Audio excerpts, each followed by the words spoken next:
आज की कहानी हमारी है पार्टिकल फिजिक्स। सही है। सो हमारे पास आ रही है पार्टिकल फिजिक्स।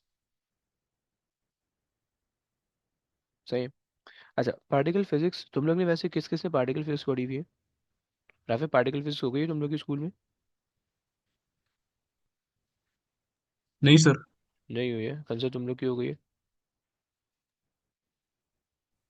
सर पता नहीं। वाह। मनाइल तुम लोग की हो गई है? होगी। हो गई है। अरे यार। अच्छा। चलो बेहतरीन है। So okay. और कितनी समझ में आई है? मनाइल कितनी समझ में आई है? थोड़ी सी काफी क्लासेस मैंने स्किप की थी तो है अच्छा। कब हुई है। होगी, कोर्स नाइस। खत्म हो गया। अरे यार है अभी। एक ही स्कूल में होने के बावजूद भी हाल है ना? अस्सलाम मुझे वालेकुम नहीं। सर। वालेकुम सलाम रहमतुल्लाहि व बरकातुहू। कैसा है भाई? ठीक सर, आप कैसे? बस वेट कर रहा था यार आपका, आप आ ही नहीं रहे थे। अच्छा जी। आ जाओ। फिजिक्स। सो अब देखो, सीन ये है, कहानी ऐसी है कि भाई हमने। अच्छा, तुम लोग की नहीं हुई है, सही है। सो देखो, पार्टिकल फिजिक्स के अंदर वैसे हमारे पास जो है ना, तकरीबन 5 to 7 मार्क का पार्टिकल फिजिक्स आता है, हर पेपर में आता है, राइट? 5 to 7 मार्क फिक्स है। ओके। एंड पार्टिकल फिजिक्स के अंदर दूसरी चीज़ है, वो एमसीक्यू अगर तुम देखो तो तकरीबन 2 एमसीक्यू से 3 एमसीक्यू से भी मिलेंगे। सही है। And they are fix, right? ये हर पेपर में आएगा। सही, पार्टिकल फिजिक्स हर पेपर में आएगा। पार्टिकल फिजिक्स का 5 से 7 नंबर का क्वेश्चन हर पेपर में आएगा। एंड पार्टिकल फिजिक्स का 2 एमसीक्यूज या 3 एमसीक्यूज हर पेपर में आएंगे। ओके। ये तुम्हारे पास है, राइट? अच्छा, पार्टिकल फिजिक्स इटसेल्फ एक बहुत आसान चैप्टर है। सही है। मतलब लाइक तुम उसमें बहुत आसानी से मार्क्स गेन कर सकते हो। सही है। लेकिन पार्टिकल फिजिक्स जो है वो बहुत अच्छा नहीं पढ़ाया जाता। सही है। हमारे स्कूल में जो है ना, हमें टीचर ने एक सफ़ा फाड़ के उस पे जो है ना, सिर्फ एक सफ़े पे पूरा पार्टिकल फिजिक्स एक सफ़े पे पढ़ाया था। सही है। और लिटरली मुझे नहीं समझ में आया था, हमें किसी को भी नहीं समझ में आता पार्टिकल फिजिक्स। सही है। तो खैर, और बहुत सारे स्कूल में ऐसे ही पढ़ाया जाता है पार्टिकल फिजिक्स। सही है, क्योंकि वो छोटा सा चैप्टर है, वो अब बिल्कुल सिलेबस कैड में होता है, सारे बच्चे टीचर सब कुछ थक चुके होते हैं पढ़ा पढ़ा के। तो वो बोलते हैं भाई एक सफ़े में निपटा दो, बच्चे बोलते हैं बेहतरीन है सर, आप यू आर द बेस्ट। तो लेकिन ऐसा नहीं होना चाहिए। सही है। तो खैर, आ जाओ। सो अगर हम डिफिकल्टी लेवल इसका देखें, so it has very easy difficulty level, right? अच्छा, दूसरी चीज़ ये है कि पार्टिकल फिजिक्स की कंटिन्यूएशन ए टू के अंदर भी है, बट जो ए एस में तुम पढ़ोगे वो ए टू के अंदर एग्जैक्टली नहीं आएगा, राइट? ए एस में जो भी तुम पढ़ने लगे हो वो एस में ही छोड़ के जाओगे, ए टू में जो भी पढ़ोगे वो ए टू में रहेगा। सही है। ये तुम्हारे पास है। लेकिन दूसरे बोर्ड्स के अंदर जो है ना, तुम्हारे पास ए एस ए टू में बहुत सारी चीज़ें कॉमन होती है, राइट? और बहुत उनका थोड़ा सा एडवांस पार्टिकल फिजिक्स होता है, हमारा बहुत हल्का फुल्का सा पार्टिकल फिजिक्स है, राइट? हम हमारा मेनली जो है ना वो रट्टे वाला है। सही है। अच्छा जी। हमारे पास जो चीज़ें आ रही होती हैं वो बेसिकली दो चीज़ें हैं इसके अंदर, पार्टिकल फिजिक्स के अंदर दो तीन चीज़ें। सही है। सबसे पहले तो मैं चीज़ें नोट डाउन कर लेता हूँ ताकि मुझे बताओ। सही है। अम, जो केमिस्ट्री वाली है वहाँ में उनको जो समझ में आ जाएगा। सही है। सबसे पहले तो अंडरस्टैंडिंग ऑफ पार्टिकल आनी चाहिए। सही है, पहली चीज़। दूसरी चीज़ आपके पास जो है, पार्टिकल के बाद जो है वो हमारे पास अल्फ़ा। अल्फ़ा स्कैटरिंग एक्सपेरिमेंट आनी चाहिए। सही है। राइट। एंड ये दो चीज़ें हो गई, फिर उसके बाद जो है तुम्हें डिकेज की थोड़ी सी कॉन्सेप्ट होनी चाहिए।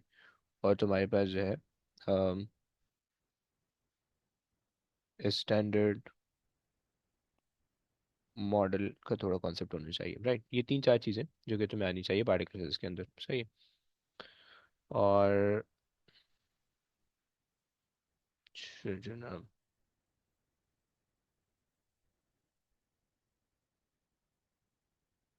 सो अगर हम पार्टिकल को देखें, सही, पार्टिकल से स्टार्ट करते हैं। सो असाम, तुम लोग के बॉयज़ कहाँ हैं? दो बॉयज़ जी आए हैं, सर। तुम्हारे बॉयज़ कहाँ हैं और दूसरे वाले? No idea. सर मुबीन और मैं तो अभी साथ ही थे, वो घर ही पहुंच रहा होगा वो रास्ते में। अच्छा खैर तो है भाई। नहीं, वो जिम गए हुए थे हम लोग, तो वापसी साथ जा रहे। वो घर गए। भाई किसको इम्प्रेस करना चाह रहे हो जिम जाके? किसको नहीं सर, अपने लिए बस। अच्छा बहुत सही है। नहीं नहीं जी देखो जी। झूठ बोल लो तुम। अच्छा। मैंने सर ऐसा नहीं हुआ। अच्छा चलो वेरी गुड यार। तो अच्छा जी ये कहानी है सही हो गया। ये इससे पूछे, आप ये जो आए इससे अच्छा मुबीन। अस्सलाम वालेकुम सर। वालेकुम सलाम। क्या रे भाई कितने पुशअप्स लगा लिए? जी। कितने पुशअप्स लगा लिए? बोला बटरफ्लाई लगा के आया बहुत बहुत ज्यादा हैवी सर। किस्म के। ये बता दिए इसने। आहो सारे फुप्पो है भाई रिपोर्टर लीक कर रहा है। अच्छा जी सर आपने सो भी शुरू किया हुआ है जिम। है नहीं भाई अल्लाह बचा के रखे।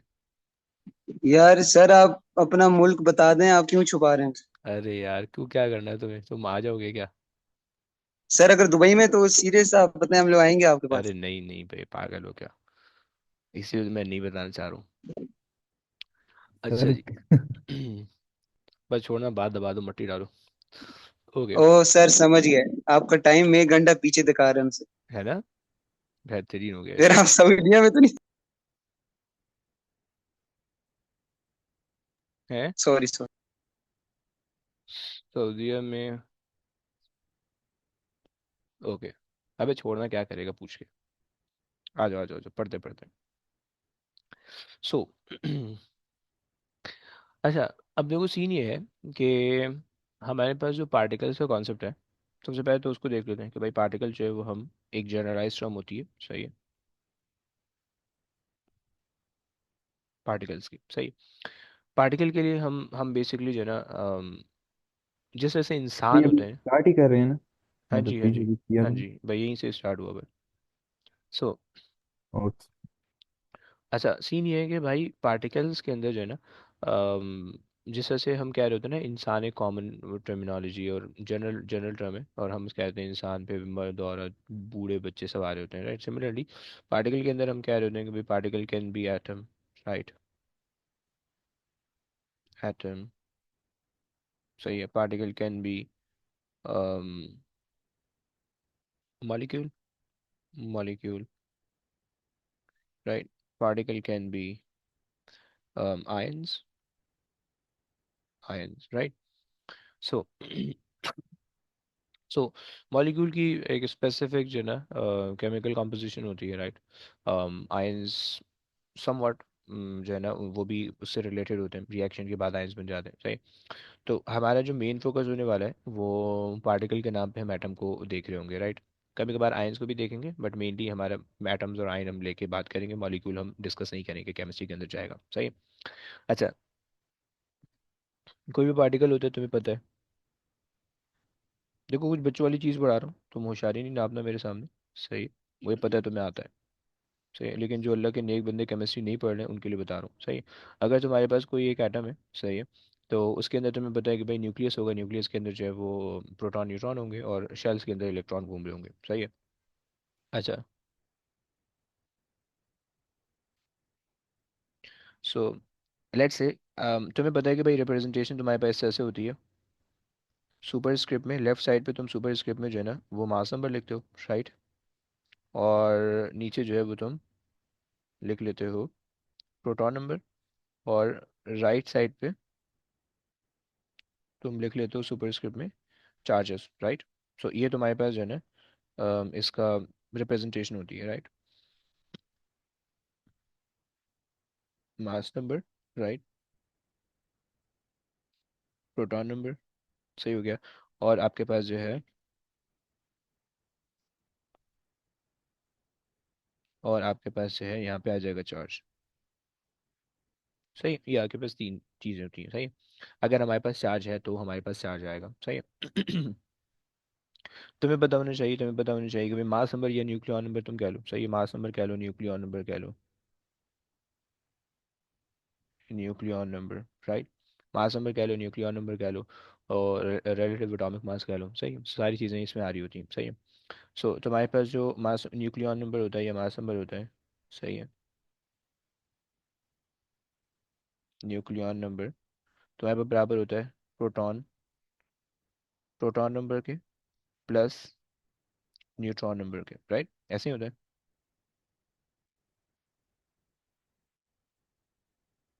Right, proton plus neutron, right, neutron number. Simple सी कहानी चल रही है अभी जिंदगी सुकून में, ऐसे ही चलेगी भी, थोड़ा थोड़ा आगे जाएगा ना, आगे जाके मैं तुम्हें तंग करूंगा, सही। सो ये तुम्हारे पास आ गया proton plus neutron, right. Simple से अभी मैं बात बता रहा हूँ, सही। हमने पार्टिकल देखा, पार्टिकल के अंदर हम ये कह रहे हैं कि भाई हमारे पास जो है ना प्रोटॉन, हमारे पास एटम होगा, हमारे पास मॉलिक्यूल होगा, आयंस होगा, राइट। और हम अभी एटम को देख रहे हैं, एटम की रिप्रेजेंटेशन इस तरह से, मॉलिक्यूल के बारे में हमने बात नहीं करनी, केमिस्ट्री में जाएगा। आयंस के अंदर जो है ना वो वैसे उसके ऊपर चार्जेस होंगे, राइट। सो ये आपके पास सिंपल सा कॉन्सेप्ट हो गया, राइट। अच्छा, अब अगर आप आगे चलो तो आपके पास जो है ना, तुम्हें पता होना चाहिए, अच्छा, कोई एक केमिस्ट्री वाला, एक, अच्छा, लेट्स से तुम्हारे पास है यूरेनियम 235 92। कंसर मुझे बता सकती हो कि इसमें प्रोटॉन नंबर कितने हैं और न्यूट्रॉन नंबर कितने हैं? इसके प्रोटॉन कितने, न्यूट्रॉन कितने, इलेक्ट्रॉन कितने? हाँ, प्रोटॉन हमारे 92 है। हम्म। न्यूट्रॉन जल्दी। 143 है। 143, और इलेक्ट्रॉन? 92। कैसे भाई, कैसे? क्योंकि प्रोटॉन और न्यूट्रॉन, प्रोटॉन और इलेक्ट्रॉन हमेशा सेम होता है, किस कंडीशन के अंदर? अनलेस अनटिल कोई मतलब चार्ज आयंस वगैरह ना हो। बेहतरीन बेहतरीन, चलो बात तो, मुझे केमिस्ट्री आती है यार, केमिस्ट्री तो स्ट्रॉन्ग है। अच्छा जी, चलो वेरी गुड, हो गया सही। तो तुम्हें आप लोगों को इतना पता है कि भाई आपके पास जो है ना ये सारी चीज़ें हो गई, सही है। अच्छा, ओके जनाब। सो ये हमारे पास एटम्स की कहानी है। आयंस अगर होंगे तो आयंस के भी समवॉट सिर्फ चार्ज आ रहा होगा, राइट। अगर लेट्स से अगर हम जो है ना कोई एक ले लें, कोई एक ले ले, लेट्स से पोटेशियम ले लेते हैं, कितना चार्ज आता है? +1 का आता है, राइट। और तुम्हारे पास जो है 39 और 19 होता है ना? मैंने भी रट्टे लगाए हुए हैं। तो इसका कोई बता सकता है? कौन है? हाँ हाँ, कौन? हसाम से पूछे, हसाम बता सकते हो? Proton, neutron, electron. Sir proton number इसका 19। Proton number 19, okay. Neutron? Neutron neutron number 20। Neutron number आप कह रहे हो 20, ओके। जी, और और इलेक्ट्रॉन इसका होगा +18। 18 हो जाएगा, सही हो गया। चलो, ओके। तो तुम लोग को इतनी समझ तो आती है, राइट, कि ये तुम्हें किस तरह से निकालना है, फाइन। अच्छा, अब हमारे पास जो है ना अच्छा, आइसोटोप का सेंस है? आइसोटोप का सेंस है भाई? जी सर। ओके। सो हम आइसोटोप कह रहे होते हैं,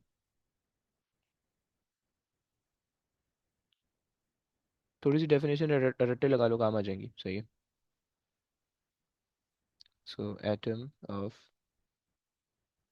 द सेम एलिमेंट, या ओके, सेम न्यूक्लियाइड कह लो या सेम एलिमेंट कह लो, having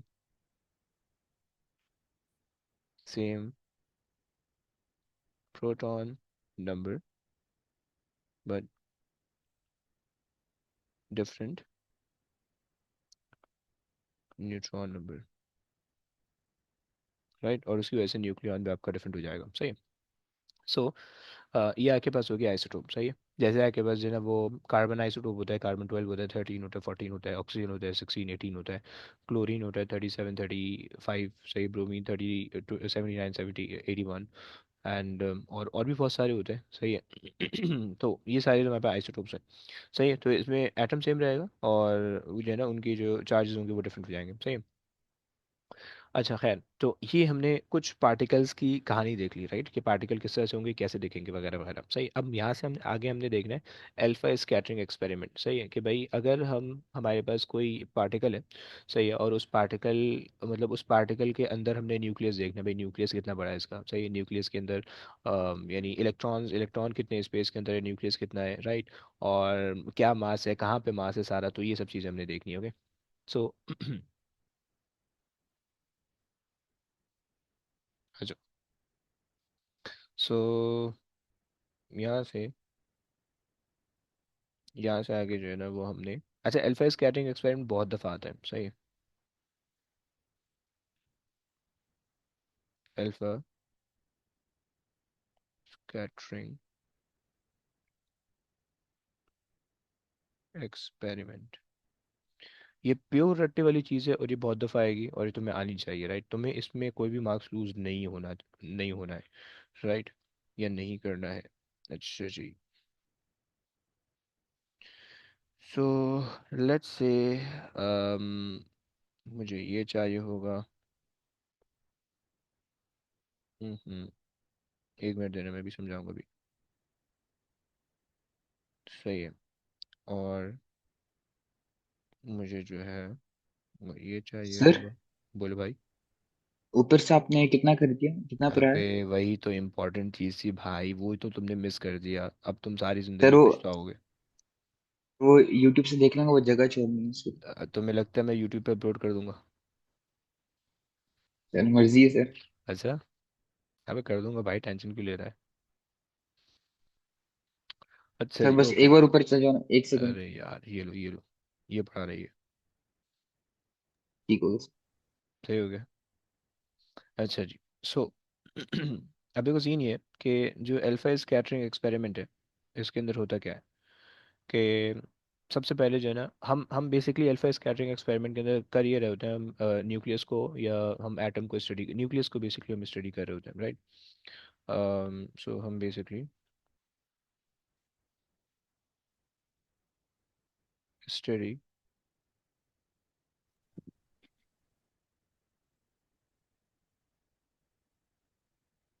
the nucleus of the atom, right. ये हम स्टडी कर रहे हैं, सही है। अच्छा जी, अब इसके अंदर जो है वो हमारे पास जो है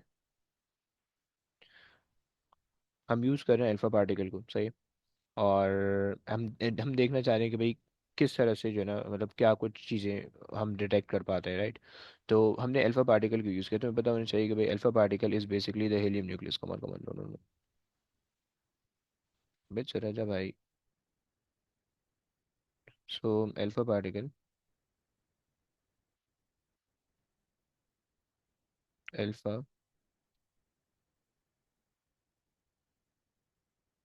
सही, अल्फा पार्टिकल जो होता है वो हमारे पास हीलियम न्यूक्लियस होता है, सही है।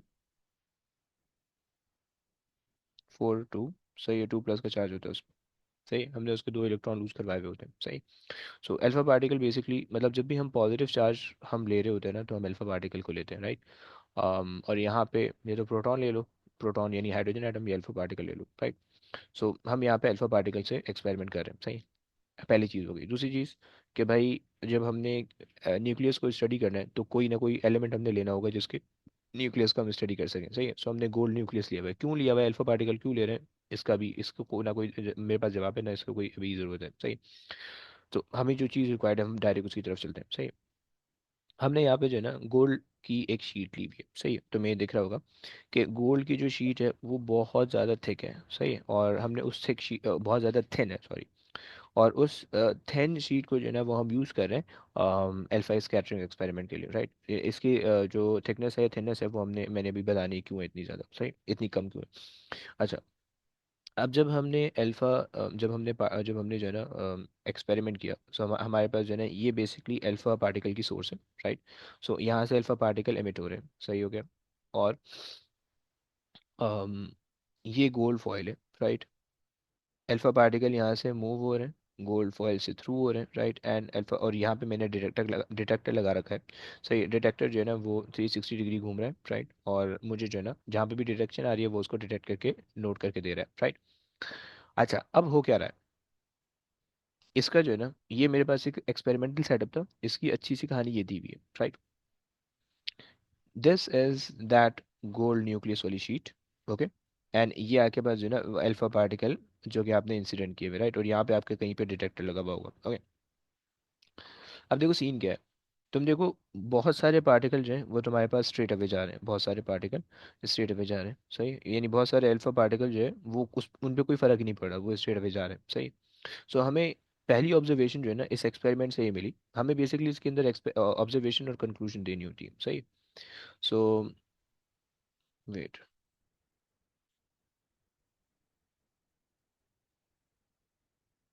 ऑब्जर्वेशन, सही। सो पहली ऑब्जर्वेशन हमें ये मिली कि भाई most of the alpha particle go undeviated, सही हो गया। हमें पहली ऑब्जर्वेशन में ये मिली, राइट। हम स्क्रीन पे देख रहे होंगे तो हमें पता चल रहा होगा कि भाई most of the alpha particle जो है ना वो बिल्कुल सामने डिटेक्ट हो रहे होंगे, अनडेविएटेड, सही। ये हमें पहला पहली चीज़ हमें मिल गई, राइट। अच्छा, अगर कोई भी चीज़ अनडेविएटेड जा रही है तो इसका मतलब है कि उसके सामने कोई ऑब्स्टिकल ही नहीं आ रहा, उसको कोई टेढ़ा मेढ़ा होना पड़ ही नहीं रहा, सही।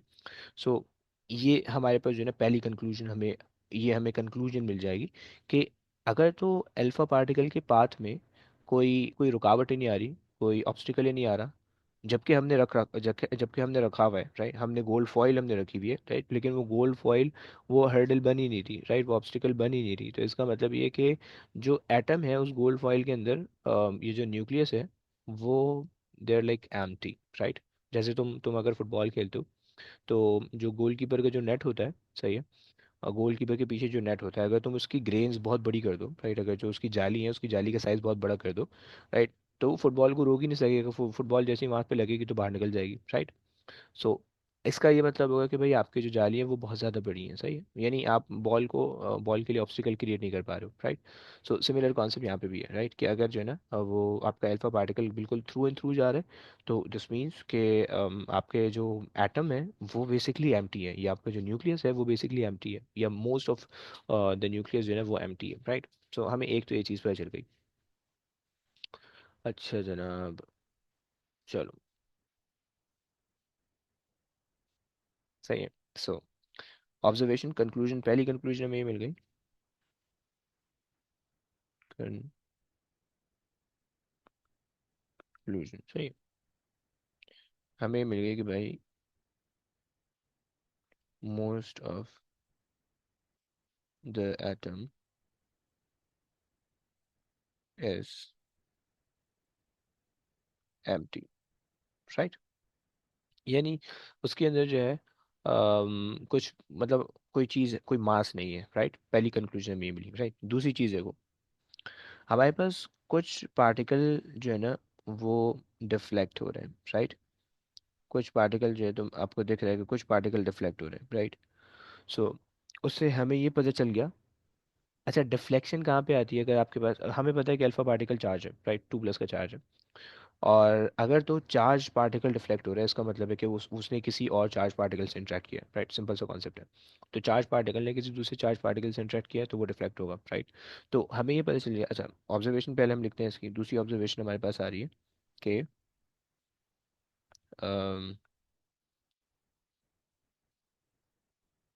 सम ऑफ द अल्फा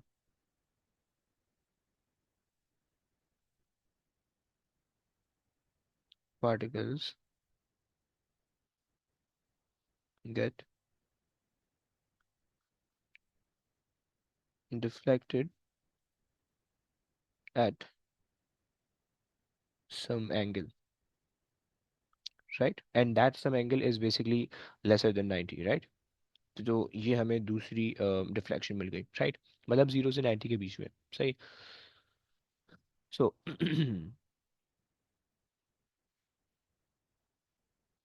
अब ये जो आपको डिफ्लेक्शन मिली है ना, ये बेसिकली आपको ये बता रही है कि भाई न्यूक्लियस जो है ना वो चार्ज है, राइट। मतलब जो अल्फा पार्टिकल, जो ये हमने जो गोल्ड न्यूक्लियस यूज़ किया हुआ है, ये गोल्ड न्यूक्लियस में चार्ज है, क्योंकि अगर charge particle which is alpha particle, अगर चार्ज पार्टिकल जो है वो डिफ्लेक्ट हो रहा है तो चार्ज पार्टिकल के डिफ्लेक्शन की एक ही वजह है कि वो किसी और चार्ज पार्टिकल के साथ कांटेक्ट कर रहा है, या किसी और चार्ज पार्टिकल की फील्ड में एंटर हो रहा है, जिसकी वजह से उसमें अट्रैक्शन या रिपल्जन शो हो रही है, राइट। तो अभी हमें नहीं पता कि अट्रैक्शन है या रिपल्जन है, but we are sure that there should be the nucleus of the atom of the gold nucleus should be charge, right, कोई ना कोई चार्ज इस पे है, right.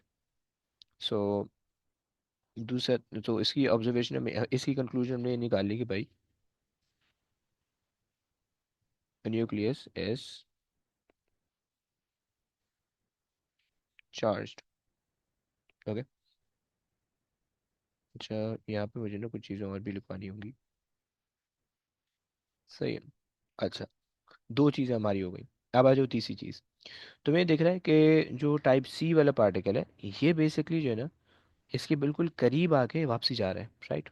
Short like getting hit by it, but वो repel होके वापसी जा रहा है 180 डिग्री के अंदर, राइट। या 90 डिग्री से ज़्यादा का डिफ्लेक्शन या डेविएशन है, राइट। तो उससे हमें ये पता चलता है कि हमारे पास जो है ना न्यूक्लियस पॉजिटिवली चार्ज है, राइट। क्योंकि हमें ये तो पता है कि भाई हेलियम पार्टिकल जो है वो 2+ का चार्ज है, उसके उसके ऊपर तो पॉजिटिव चार्ज है, राइट। लेकिन अगर कोई सामने वाली चीज़ भी पॉजिटिव चार्ज हो तो ही रिपल्जन पॉसिबल है, राइट। तो यहाँ पे हमारा पार्टिकल जो है वो रिपेल होके वापसी आ रहा है। तो दिस मीन्स कि आपके पास जो है nucleus is positively charge, right. So हमें ये पता चल गया कि नंबर 3। सर, बोल भाई। ये फर्स्ट पॉइंट ऑब्जर्वेशन का क्या लिखा हुआ आपने? Most of the alpha particle goes undeviated. Go undeviated, बिल्कुल गोज मत कहो, सही। So very few, very few like 2000 में एक पार्टिकल होगा जो कि इस तरह से बेंड होगा, राइट। थर्ड ऑब्जर्वेशन वाला, very few of alpha particles um, deviate deviate more than 90 degrees, right. ये आपके पास है। अब इससे हमें दो चीज़ें पता चली। वो दो चीज़ें ये हैं कि भाई हमारे पास जो है ना एक तो हमें पता चला भाई वेरी फ्यू अल्फा पार्टिकल। और वेरी फ्यू अल्फा पार्टिकल का मतलब है कि आप जिस जो जो चीज़ रिपल्जन शो करे वो बहुत स्मॉल है, राइट। तो हमें पता चल गया कि भाई nucleus is very small, right. Nucleus का जो डायमीटर होता है वो डायमीटर अप्रोक्सीमेशन के अंदर ही आता है, okay. So diameter is approximately 10⁻⁻15, okay. And diameter of the atom, by the way यहीं पे बता देता हूँ, diameter of atom is 10⁻⁻10, right. इसको हम एमस्ट्रॉन्स कहते हैं, राइट। ए के ऊपर जो है स्टार बना देते हैं, राइट, ए स्टारिक एमस्ट्रॉन इस तरह से जो है ना रेफर होता है, सही है। सो ये basically diameter of the atom और diameter of the nucleus, right. Obvious बात है न्यूक्लियस छोटा है, तो ये है, राइट। 1 लाख गुना जो है ना वो न्यूक्लियस छोटा है एटम के डायमीटर से, ऐसा सोचो, सही है? तो ये तुम्हारे पास है। खैर, तो पहली तो हमें ये चीज़ है, जो जो हमने ये बात कही ना, अम, हमने वेरी फ्यू की बात कही। सो उस वेरी फ्यू से हमें ये पता चला कि nucleus is very small, right. क्योंकि वेरी बहुत बहुत कम पार्टिकल डिफ्लेक्ट हो रहे हैं इस तरह से 90 डिग्री में, राइट। और दूसरी चीज़ ये है कि nucleus is positively charge, right. दूसरी चीज़ हमें ये पता चली कि nucleus nucleus is positively charge,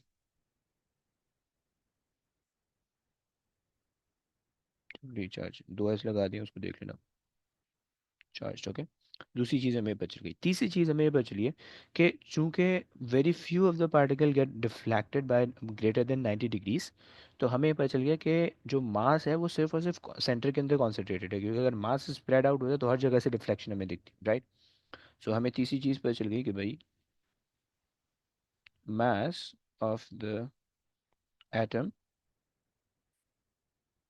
is concentrated toward the center। सही हो गया। सो these are some points, these are some observation and their conclusion, right। ये पेपर में ना तुम्हें बहुत दफ़ा पूछेगा, राइट। मतलब हर जो भी उसका पार्टिकल फिजिक्स का क्वेश्चन होगा ना, उसके अंदर मेनली हर अगला क्वेश्चन जो है ना वो तुम्हें इससे रिलेटेड ज़रूर आता है, राइट। और या तो फिर इससे रिलेटेड होगा या फिर जो है ना थोड़ी सी किसी और चीज़ से रिलेटेड देगा, बट देगा ज़रूर, राइट। तो तुम्हारे पास देखो दो केसेस हैं, सही है। एक केस है तुम्हारे पास अल्फा पार्टिकल सम एंगल यानी स्मॉल एंगल है, राइट। और स्मॉल एंगल, और दूसरी चीज़ है तुम्हारे पास अल्फा पार्टिकल की जो डेविएशन है वो लार्ज, मतलब एक है ग्रेटर देन 90 डिग्री की डेविएशन और एक है स्मॉलर देन 90 डिग्री की डेविएशन, राइट। तो दोनों के अंदर तुम्हारे पास जो है ना मैंने ये बता दिया कि भाई तुम क्या क्या चीज़ें लिख सकते हो, ओके। और मैंने इसकी डायमीटर की भी तुम्हें जो है ना वो बता दी है, यानी कोई जो वैल्यू है वो मैंने बता दी है, ओके। अच्छा जनाब। सर वो जो ऊपर डायग्राम पर ABC लिखा हुआ है ना, वो आप इधर लिख देंगे कि वो कौन कौन सा है? बेसिकली ये ए है, चलो मैं 1 के बजाय ए लिख देता हूँ। सो ये ए है, सही है। और ये बी है,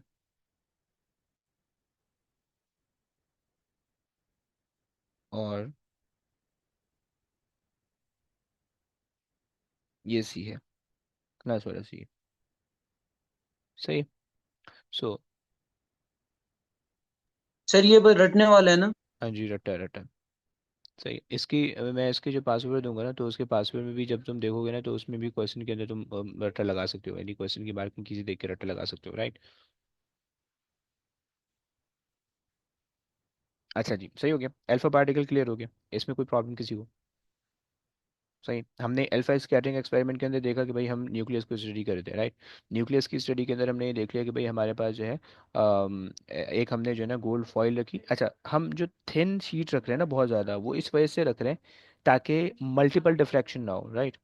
एक अल्फा पार्टिकल जो है वो एक एटम से मेनली इंटरेक्ट करे, इस वजह से हम रख रहे हैं, राइट। तो इस वजह ये थिकनेस, ये थिननेस जो है ना वो इसकी इस वजह से, right.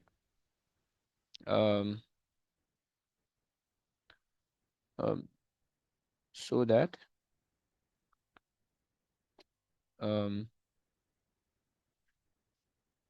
Alpha particle only interact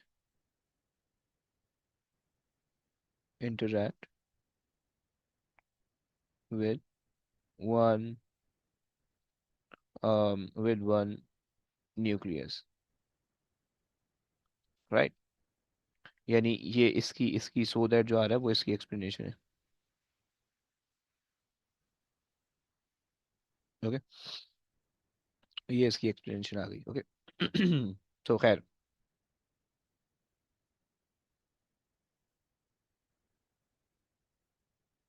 तो ये जो आखिरी स्टेटमेंट आपने दिया है, इस पे नीचे नीचे हम्म, नीचे जाइएगा।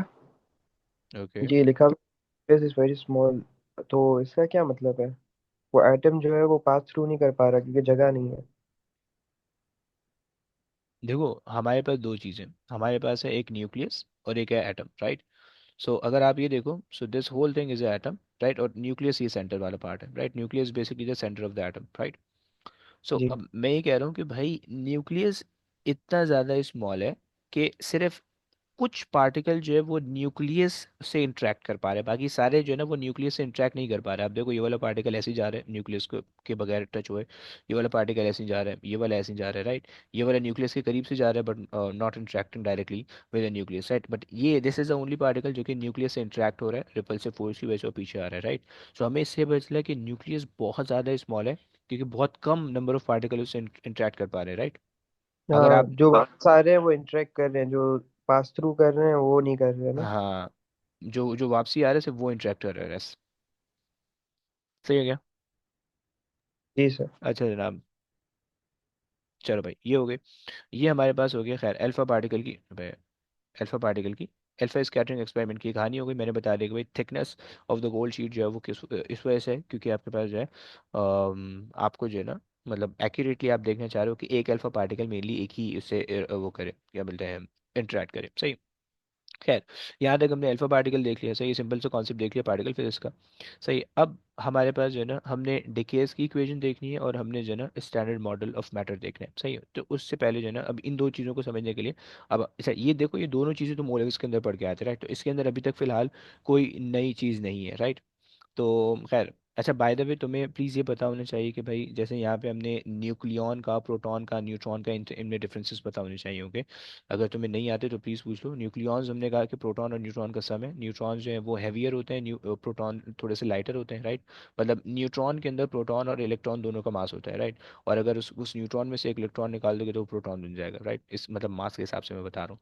सही हो गया। अच्छा, अब तुम्हारे पास जो है ना, यहाँ से आगे तुम्हारे पास एक नई चीज़ आ रही है, राइट, जो कि तुम्हारे पास ए लेवल्स की है, तुमने ओ लेवल्स के अंदर नहीं पढ़ी है।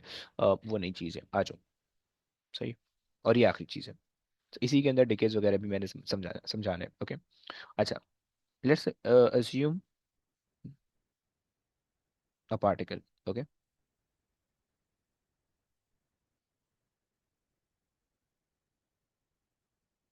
सही हो गया। अच्छा, ये बेसिकली जो है ना, हम कहते हैं इसको फंडा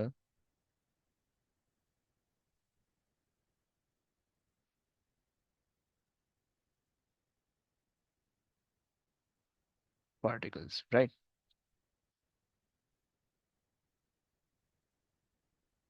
अच्छा, और या इसको जो है ना, तुम इसको ऐसे भी कह सकते हो,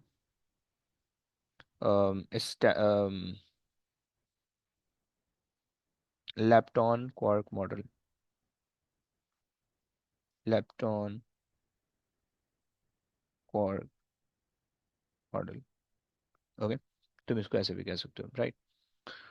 या तुम्हें स्टैंडर्ड मॉडल भी कह सकते हो, राइट। अब क्या है, इसको जरा समझते हैं ऐसा ऐसा। सही, देखो, अगर तुम्हारे पास एक एटम है, सही, लाइक दिस, तो उस एटम के ऊपर कितनी फोर्सेस लग रही होंगी, सबसे पहले तो उसको समझते हैं, राइट। लेट्स से भाई this is the nucleus of the atom, right. अब हमारे पास जो है, थोड़ा सा इसको एडजस्ट कर लेते हैं। सही है। अब देखो, सीन ये है कि हमारे पास अम, ये पूरा जो एटम है, न्यूक्लियस प्लस इलेक्ट्रॉन, सारी चीज़ें मिला के इस पे चार फोर्सेस लग रही होंगी मेनली, राइट। एक हमारे पास होगी, एक हमारे पास होगी gravitational force. Gravitational force, right. अच्छा, ये ग्रेविटेशनल फोर्स क्यों होगी भाई? Due to the mass, right. Right, due to the mass.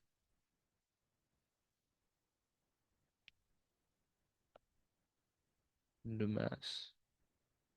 Okay, पहली बात हो गई। अच्छा भाई, और किस किस कौन कौन सी चीज़ ऑब्जर्व करेगी? तो पूरा का पूरा एटम इसको जो है ना एक्सपीरियंस कर रहा होगा, right. So experienced bye by the atom, right. पूरा एटम एक्सपीरियंस कर रहा होगा, राइट। अच्छा, स्ट्रेंथ, स्ट्रेंथ कितनी है? इसकी स्ट्रेंथ बहुत ज़्यादा वीक है, राइट, मतलब नेग्लिजिबल है, राइट। नेग्लिजिबल स्ट्रेंथ,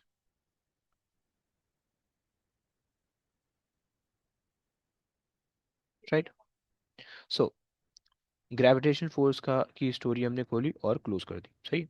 हमारा कोई काम नहीं ग्रेविटेशन फोर्स से, सिर्फ मैंने समझाने के लिए बताया कि ये वाली एक फोर्स थी, लेकिन इसकी कोई औकात नहीं है। ओके, अब आ जाओ दूसरी फोर्स पे। वो हमारे पास है इलेक्ट्रो इलेक्ट्रो मैग्नेटिक, या तुम इसको इलेक्ट्रोस्टैटिक भी कह सकते हो। Electro static force. अच्छा जी, ये क्या होती है भाई? ये बेसिकली तुम्हारे पास जो है ना चार्ज पार्टिकल पे लगेगी, राइट। सो देखो, पहली चीज ड्यू टू द मास, हर चीज में पहला स्टेप आएगा कि भाई क्यों हो रही है, due to the mass. Okay, यहाँ पे आ रहेगी due to the charge particle. Okay,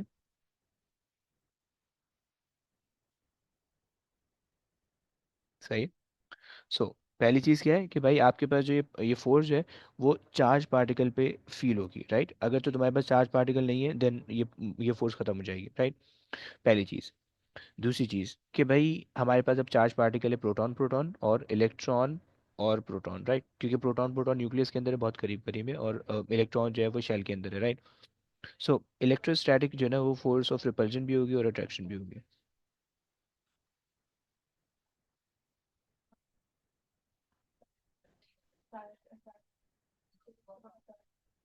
सो अब हमारे पास जो है इलेक्ट्रोस्टैटिक फोर्स ऑफ रिपल्जन होगी, राइट,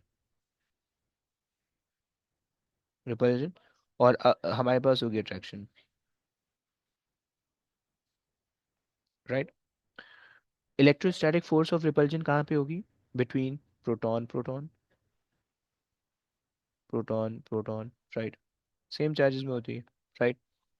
और प्रॉब्लम क्या होगा कि भाई अगर न्यूक्लियस के अंदर सारे सारे प्रोटॉन जो है वो न्यूक्लियस के अंदर है, सही है। सो अब न्यूक्लियस के अंदर अगर जो है ना वो है, क्या बोलते हैं, फोर्स ऑफ रिपल्जन है, तो न्यूक्लियस क्या होगा, ब्रेक होने वाला हो जाएगा, right. So nucleus will get unstable due to the presence of electrostatic force of repulsion, right. So जो प्रोटॉन प्रोटॉन के बीच में, सही है। और क्या होगा कि भाई ये जो फोर्स होगी सिर्फ और सिर्फ न्यूक्लियस के अंदर होगी, right, inside the nucleus, right. दूसरी चीज, तीसरी चीज, जब ये इनसाइड द न्यूक्लियस होगी ना, तो ये बेसिकली क्या करेगा, क्योंकि रिपल्जन है, रिपल्जन हर एक को दूसरे पार्टिकल से अवे मूव करा रहा है, तो ये बेसिकली ना न्यूक्लियस को ब्रेक करने की कोशिश करेगा, right. So tends to break the nucleus, right. Tends to break the nucleus का मतलब है भाई आपका न्यूक्लियस जो है ना वो इसकी वजह से अनस्टेबल हो जाएगा, राइट। मतलब अगर कोई बड़ा न्यूक्लियस है ना, लेट्स से यूरेनियम की मैंने बात की थी, यूरेनियम के अंदर 92 प्रोटॉन है, तो 92 प्रोटॉन की वजह से उतनी ज़्यादा अमाउंट में रिपल्जन होगी, जब उतनी ज़्यादा रिपल्जन होगी तो उसका जो न्यूक्लियस होगा वो मोर अनस्टेबल होगा, राइट। सो ये तुम्हारे पास हो गई दूसरी चीज़, सही है। अच्छा जनाब, अब हमारे रिपल्जन हो गई, अट्रैक्शन हमारे पास है, इलेक्ट्रोस्टैटिक फोर्स ऑफ अट्रैक्शन। अगर अट्रैक्शन की हम बात करें तो ये हमारे पास है प्रोटॉन, अबे यार, प्रोटॉन और इलेक्ट्रॉन के बीच में, राइट। यानी इलेक्ट्रॉन्स जो है वो प्रोटॉन से या न्यूक्लियस से, क्योंकि न्यूक्लियस जो है वो पॉजिटिवली चार्ज है, तो इलेक्ट्रॉन जो है वो न्यूक्लियस के साथ अट्रैक्टेड रहेंगे, राइट। तो प्रोटॉन के बजाय न्यूक्लियस भी कह सकते हो कि भाई न्यूक्लियस एंड इलेक्ट्रॉन के साथ जो है वो अट्रैक्टेड रहेंगे, राइट। वो होल्ड करके बाउंड करके रखेगा इलेक्ट्रॉन को, राइट। और ये जो है ना इनसाइड द न्यूक्लियस, हमने वो बात की थी, यहाँ पे इनसाइड द एटम लगी होगी, इनसाइड द एटम, राइट। दूसरी चीज़ हो गई, सही है। और ये क्या करेगी, tends to hold the electron, right, tends to hold the electron, right. और अब बेसिकली अगर तुम्हें किसी इलेक्ट्रॉन को आयनाइज करना है, किसी एटम को आयनाइज करना है, तो बेसिकली तुम्हें इलेक्ट्रोस्टैटिक फोर्स उसकी ओवरकम करनी होती है, राइट। बॉन्ड ब्रेक तो खैर अलग चीज़ है। अगर तुम्हारे पे कोई एलिमेंट है, मॉलिक्यूल नहीं, एलिमेंट तुम ले रहे हो, राइट, तो अगर एलिमेंट है तो तुम्हें उस एलिमेंट को आयन बनाना है, सो तुम्हें क्या करना होगा, तो उसकी जो है ना ये इलेक्ट्रोस्टैटिक फोर्स ऑफ रिपल्जन को ओवरकम करना होगा, तो उसकी वजह से वो इलेक्ट्रॉन उसका नॉक ऑफ होगा, बाहर निकलेगा, राइट। खैर ये दो चीज़ें हमारे पास यहाँ तक है, बट हम इसको भी मजीद फर्दर कोई बहुत ज़्यादा डिटेल में डिस्कस नहीं करते हैं, थोड़ी सी डिस्कस ये काफ़ी है, राइट। एक चीज़ जो है ना वो न्यूक्लियस को ब्रेक कर, न्यूक्लियस को अनस्टेबल कर रही है, इलेक्ट्रोस्टैटिक फोर्स जो है वो इलेक्ट्रॉन्स को होल्ड करके रख रही है, राइट। दो फोर्सेज हो गई, सही। तीसरी फोर्स हमारे पास है, सर इलेक्ट्रॉन इलेक्ट्रॉन में रिपल्जन नहीं होता? जी भाई, दोबारा बोलो। इलेक्ट्रॉन और इलेक्ट्रॉन में रिपल्जन नहीं होगा? भाई बिल्कुल होगा, लेकिन जो इलेक्ट्रॉन्स होते हैं ना वो बहुत ज़्यादा बड़े रीजन के अंदर स्प्रेड आउट होते हैं, राइट। तो उनमें रिपल्जन इतनी आसानी से, मतलब उनकी रिपल्जन इतनी वो नहीं होती, पावरफुल नहीं होती, राइट। जो न्यूक्लियस है वो न्यूक्लियस बहुत छोटा है और उसके अंदर प्रोटॉन्स हैं, राइट, तो उनकी रिपल्जन प्रोमिनेंट है, राइट। लेकिन जो इलेक्ट्रॉन्स है उनका रीजन बहुत बड़ा है, और उनकी जो रिपल्जन होगी वो प्रोमिनेंट नहीं होती इतनी ज़्यादा, ओके, क्लियर हो गया, जी। सही हो गया। तो ये दो बातें हो गई। अच्छा अब तीसरी चीज़ हमारे पास है स्ट्रॉन्ग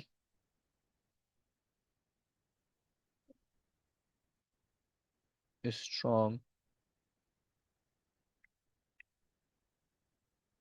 न्यूक्लियर फोर्स, राइट, ये तीसरी फोर्स हो गई, right, this is the third force. अच्छा जी, स्ट्रॉन्ग न्यूक्लियर फोर्स क्या होगी भाई? अब सबसे पहले तो ये होगी क्यों, ये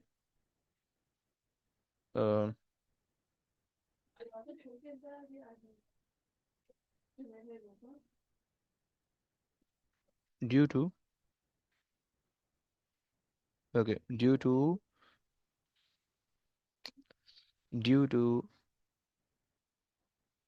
the presence of proton and neutrons,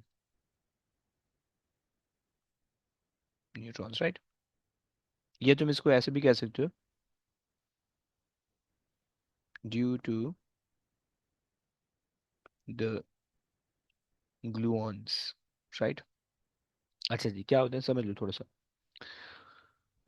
ये अच्छा, चलो मैं इसको जो है ना, मैं इसको हटा रहा, अगर तुमने ये लिख लिया देन फाइन, मैं लेकिन इसको, मैं इसको हटा रहा हूँ, अगर तुमने ये लिख लिया देन फाइन, मिटाना मत, मैं इसको मिटा रहा हूँ।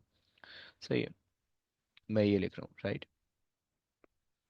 अच्छा जी, हमारे पास क्या है कि भाई न्यूक्लियर फोर्स जो है वो किस वजह से, ग्लूऑन्स की वजह से, राइट? ग्लूऑन्स क्या होते हैं, not a part of syllabus, right? But इतना समझ लो कि ग्लूऑन्स बेसिकली जो है ना, प्रोटॉन प्रोटॉन और प्रोटॉन न्यूट्रॉन को जो है ना होल्ड करके रख रहे होते हैं, राइट?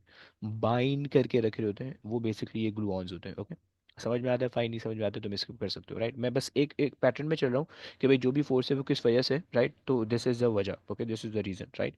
जिस तरह से हमने ग्रेविटेशन के अंदर कहा कि भाई ग्रेविटेशनल फोर्स के अंदर हमने कहा mass is the reason, electrostatic force के अंदर हमने कहा charge is the reason, right? Nuclear force के अंदर हमने कहा कि gluons are the reason, right? तो ये हमारे पास हो गया, सही। अच्छा जी, सो न्यूक्लियर फोर्स हमारे पास आ गई due to the gluons, right? अच्छा जी, किन में होगी दूसरी चीज, experienced by the proton and neutron. अच्छा, एक्सपीरियंस बाय के बजाय बिटवीन कर दो, experience between the proton and neutron, right? Nature क्या होती है इसकी? नेचर हमारे पास होती है attractive force, right? This is the nature, attractive force, okay. Okay, अच्छा, और क्या चीज़ है इसकी, अगर हम रेंज देखें, अच्छा जी, इसकी जो रेंज होती है वो हमारे पास बहुत शॉर्ट रेंज होती है, right? Short range, range, okay. अच्छा, इलेक्ट्रोस्टैटिक रिपल्जन जो है, इलेक्ट्रोस्टैटिक फोर्स की थोड़ी सी लॉन्ग रेंज होती है, राइट? इस फोर्स की जो है ना वो लॉन्ग रेंज है, राइट? लॉन्ग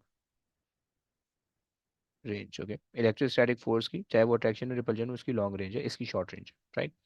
और ये सिर्फ और सिर्फ कहाँ पे होती है? Inside the nucleus, okay, inside the nucleus, okay, ये आपके पास होती है, राइट? अच्छा जनाब, अब जरा सोचो, थोड़ा सा इसको ना इन तीनों फोर्स को रिलेट करते हैं, सही है? अब हमारे पास देखो, लेट्स से ये मेरे पास प्रोटॉन है सारे, सही है? प्रोटॉन प्रोटॉन में क्या है? रिपल्जन है, रिपल्जन आउटवर्ड, हर प्रोटॉन को आउटवर्ड पुश कर रही होगी, राइट? आउटवर्ड लेके जा रही होगी हर प्रोटॉन को, सही है? ये हमारे पास है electrostatic force of repulsion, right?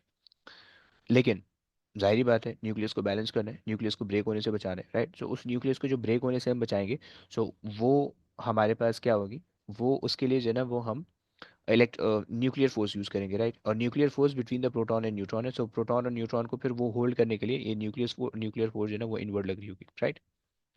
सो अब जिस एलिमेंट के अंदर इलेक्ट्रोस्टैटिक फोर्स या इलेक्ट्रोमैग्नेटिक फोर्स और न्यूक्लियर फोर्स इक्वल है, राइट? क्योंकि एक रिपल्जन है, दूसरी अट्रैक्शन है, राइट?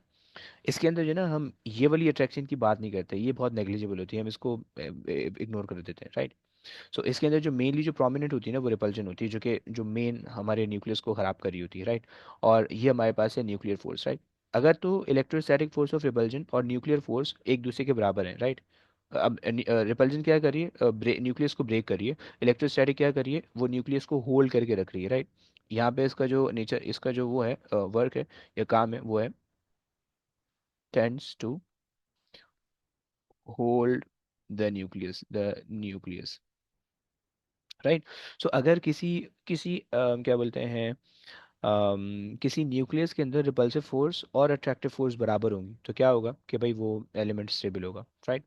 लेकिन अगर किसी के अंदर रिपल्सिव फोर्स बहुत ज़्यादा होंगी, इलेक्ट्रोस्टैटिक यानी चार्जेस बहुत, प्रोटॉन बहुत ज़्यादा हैं, राइट, तो वो अनस्टेबल हो जाएगा और ब्रेक होने की करेगा, राइट, न्यूक्लियस ब्रेक होने वाला हो जाएगा, right.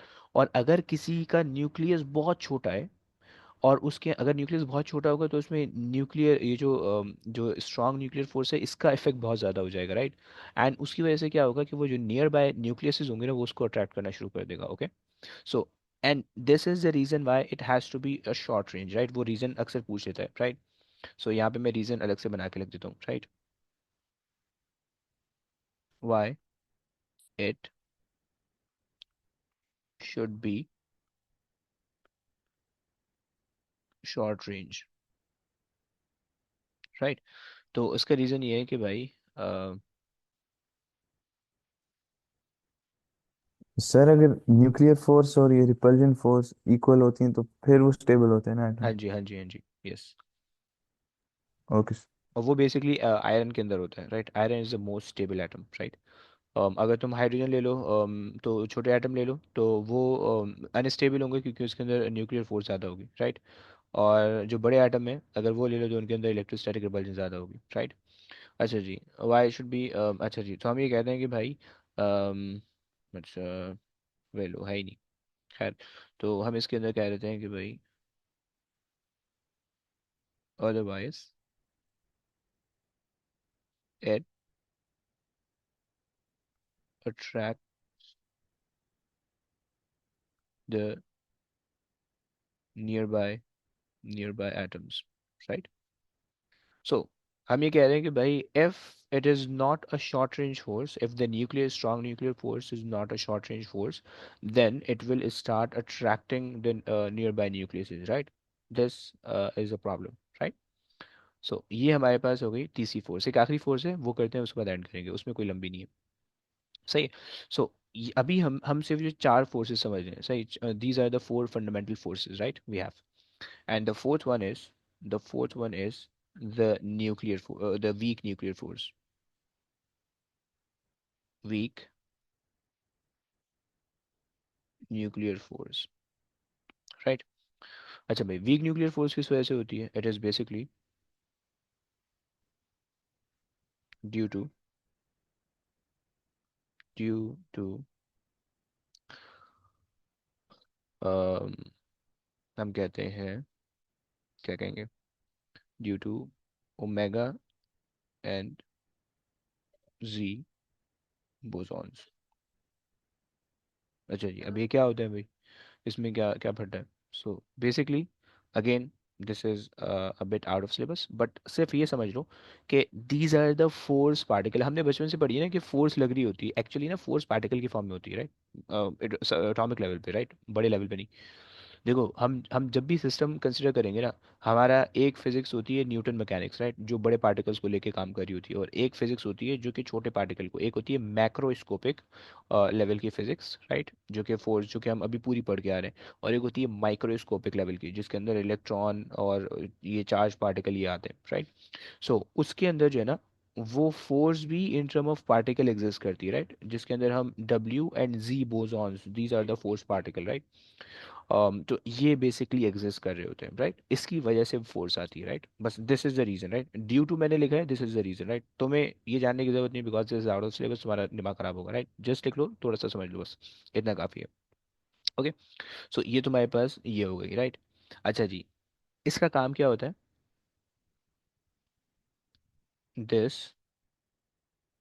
causes the nuclear decays, right. So हर किसी का मैंने काम बताया हुआ है, राइट। पहली चीज जो होती है ग्रेविटेशन फोर्स, वो बेकार है, राइट। इलेक्ट्रोस्टैटिक फोर्स है, रिपल्जन का काम क्या है? वो न्यूक्लियस को अनस्टेबल करती है। अट्रैक्शन का काम क्या है? कि वो इलेक्ट्रॉन को होल्ड करके रखती है। स्ट्रॉन्ग न्यूक्लियर फोर्स का काम क्या है? कि वो न्यूक्लियस को होल्ड करके रखती है और रिपल्सिव फोर्स को ओवरकम कर रही होती है, राइट। और इसका काम क्या है? The weak nuclear force causes the decay, right. तुम्हें तुम्हें पता होना चाहिए, डिके तुम्हारे पास जो है ना वो तीन टाइप के होते हैं, right. Alpha decay, so alpha alpha decay and यहाँ पे तुम्हारे पास एक नई चीज़ आई है, beta minus decay, right, beta negative and beta positive. Okay, beta positive, बेटा मत पढ़ना भाई, इसको बीटा। ओके, सो बीटा पॉजिटिव, कुछ लोग बेटा पढ़ते हैं बट उनकी एक्चुअल लैंग्वेज उर्दू नहीं होती, right. So beta positive and beta negative and तुम्हारे पास है gamma decay. Okay, gamma decay, right. So these are the four decays. Basically beta decay हमारे पास एक ही है, वो उसको हमने फर्दर दो टाइप में बनाया हुआ है, राइट। सो यहाँ तक हमने चार फोर्सेस देख ली, राइट। और अब यहाँ से अभी अभी हमने जो बात की ना फंडामेंटल पार्टिकल और लेप्टॉन और क्वार्क मॉडल, अभी हमने इसको नहीं देखा है, अभी हमने फोर्सेस समझी है, राइट। अब इसके बाद जो है वो ये पार्टिकल्स आएंगे, राइट। और फिर उन पार्टिकल्स को जब हम समझ लेंगे तो उसके बाद जो है वो फिर हमारे पास जो है ना डिकेस की इक्वेशन आएंगी, राइट। सो इंशाल्लाह ये चीज़ कल के अंदर कल तक जो है ना ये चीज़ खत्म हो जाएगी। बहुत सिंपल सा चैप्टर है, बहुत आसान सा है, बट ये है कि थोड़ी नई चीज़ें, राइट। तो मतलब ये तुमने पहले सुनी नहीं है तो इस वजह से तुम्हें शायद थोड़ा सा अजीब से लगा हो, बट यस। तो खैर, ये मैं इसका लेक्चर भी लगा दूंगा, सही है, और पिछले वाले लेक्चर, इसका लेक्चर मैं सर अपलोड एक कर सेकंड, दूंगा, वो फोर्थ राइट। फोर्स दिखा, फोर्थ वाली फोर्स हाँ दिखा, देख देख भाई, चौथी वाली। बिल्कुल देख, सही। तो इसका मैंने लेक्चर अपलोड कर देना यूट्यूब पे, सही है। तो उसको प्लीज़ देख लेना, अगर अगर मुमकिन हो, तुम फ्री हो, आजकल ज़िंदगी फारिग चल रही है तो थोड़ा सा जो है ना फोर्सेस का कॉन्सेप्ट थोड़ा बहुत देख के आ जाना। आखिरी की वीडियो जो है ना आधे घंटे की भी नहीं, 15-20 मिनट की होगी, वो देख लेना, सही, कि जिसके अंदर तुम्हें फोर्सेस का कॉन्सेप्ट थोड़ा सा क्लियर हो जाए, राइट। क्योंकि इन्हीं फोर्सेस को रिलेट करके मैंने आगे जो है ना स्ट्रॉन्ग, खास तौर पर स्ट्रॉन्ग और वीक फोर्स जो है वो हमारे पास न्यूक्लियर फोर्स है, न्यूक्लियर फोर्स है, स्ट्रॉन्ग फोर्स जो है वो हमारे पास स्ट्रॉन्ग न्यूक्लियर फोर्स है, राइट। स्ट्रॉन्ग न्यूक्लियर फोर्स जो है वो एटम को बाइंड करके रखती है, शॉर्ट रेंज है। वीक न्यूक्लियर फोर्स जो है वो लॉन्ग रेंज है और वो डिकेज करवा रही होती है, राइट। कोई भी अल्फा बीटा गामा डिके होता है तो वो उसको करवाती है, राइट। अब कल की सर क्लास कौन सी में, वीडियो देखें? अबे इसकी अपलोड करूंगा, अच्छा, ओके। सही है।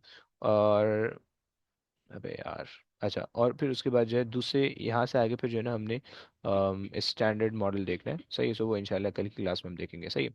तो चलो बस अब आज की कहानी यहीं तक रखते हैं, अब इंशाल्लाह नेक्स्ट क्लास में आप लोग से मुलाकात होगी, बस सही है। सर सिलेबस की कल आखिरी क्लास होगी फिर? हाँ जी, कल परसों ले लो क्योंकि कल परसों पास में हमने करना है, ठीक है सर। सही है। तो ये है, ओके सर, बाय। चलो ओके गाइस, अल्लाह हाफिज़, टेक केयर, अल्लाह हाफिज़ से। अल्लाह हाफिज़,